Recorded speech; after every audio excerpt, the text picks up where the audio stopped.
The bench grinder obviously is a useful tool, but like other machinery, it must be used correctly and safely. Before use, the machine should be checked visually to ensure maximum safety. Check that the machine is firmly mounted at its base. If necessary, secure any loose mounting fasteners. Check the wheels for problems such as cracks, chipping, uneven wear, or clogging. Don't use a machine that has a damaged or worn wheel. More information regarding abrasive wheels and maintenance is covered in the second part of this series. The tool rests must be positioned such that there is a gap of no more than 3 millimeters between the face of the wheel and the edge of the tool rest platform.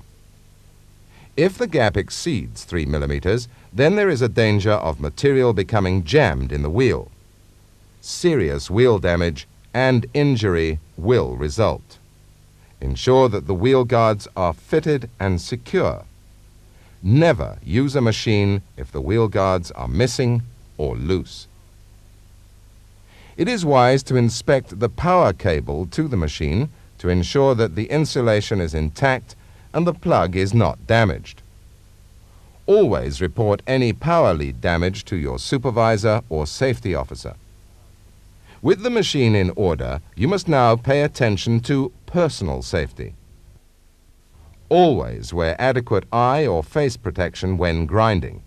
This is a very strict rule that must always be obeyed.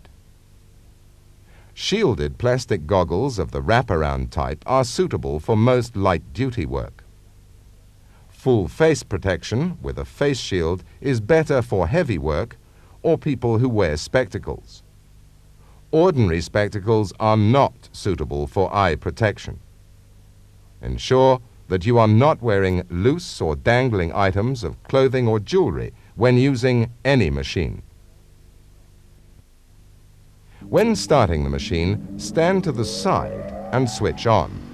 Then, when the wheels have reached full speed, you may move to the front to commence working.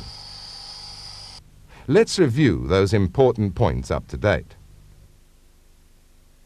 Firstly, we make a full visual inspection to ensure maximum safety, paying attention to the mountings, the condition of the wheels, the maximum gap of 3 millimeters between the wheel and tool rest, the security of the guards around each wheel, and the condition of the power cable. We next prepare ourselves for personal safety by putting on the correct eye or face protection. Remember that we cannot use ordinary spectacles. Next, ensure that no loose clothing or jewelry is liable to get caught in the wheel. And finally, switch on, standing to the side of the machine whilst it comes up to operating speed. After the break, we shall demonstrate some typical operations using the grinding machine.